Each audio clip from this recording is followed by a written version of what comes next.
what is going to happen to humanity, to all of us, when the computer, which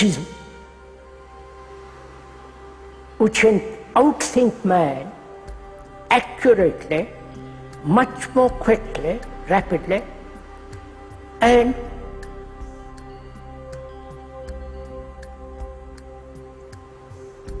if that can do, as the computer experts are saying it can, with the help of the robot, man will then only have a couple of hours of work a day.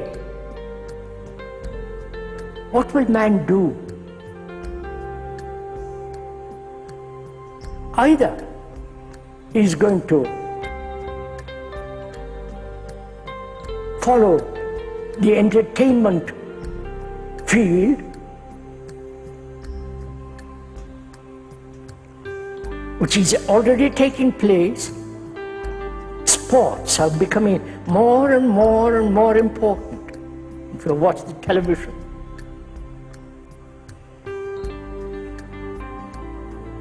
Entertainment, different forms, football, all that is happening. And also religious entertainment.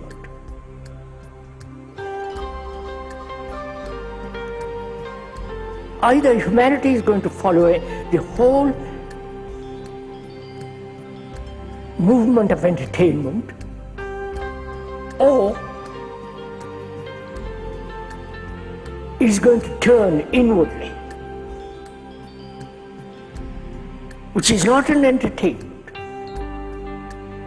which demands much greater capacity of observation, examination, non-personal perception, and so on, inwardly.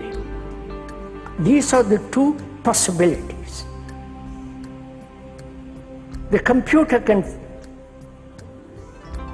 formulate a new religion,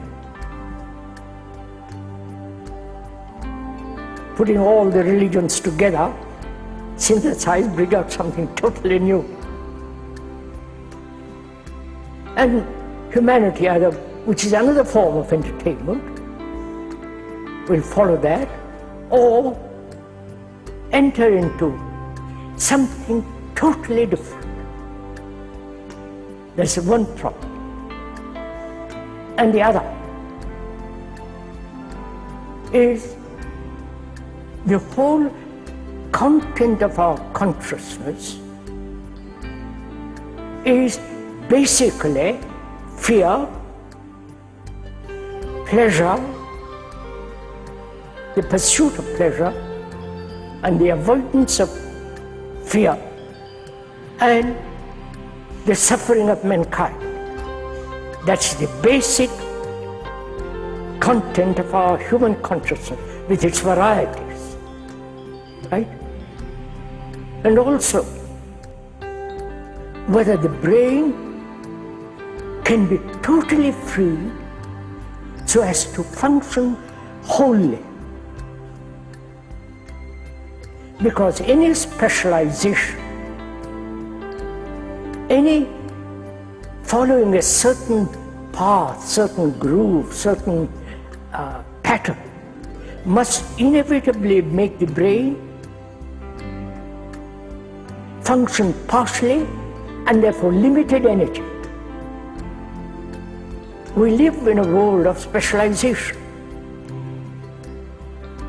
Engineers, physicists, surgeons,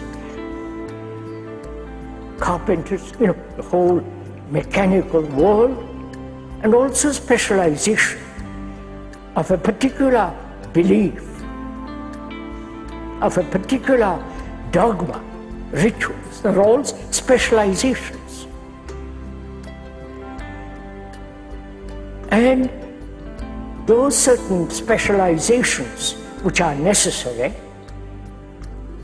like surgeons, carpentry, and so on, whether that in spite of that specialization, whether the brain can function completely, wholly, not partially, and therefore have tremendous energy.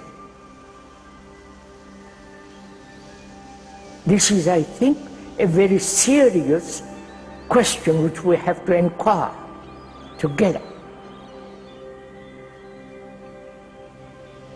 If you observe your own activity, one's own activity,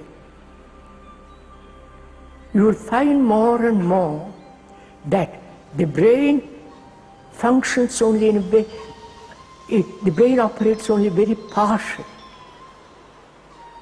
very, very little. And therefore, our energy becomes less and less and less as we grow older. Biologically, physically, when we are young, we are full of this vitality. But as we get educated, follows a livelihood, you need specialization. That brain becomes small, narrow, limited, and therefore the energy becomes less and less and less. But it has its own vitality, right? So we are asking whether that brain, though it may have to have certain form of separate specialization, not necessarily religious, because that's superstition, we can put all that out. Whether I suppose I'm a surgeon, I have to specialize. Whether in spite of that,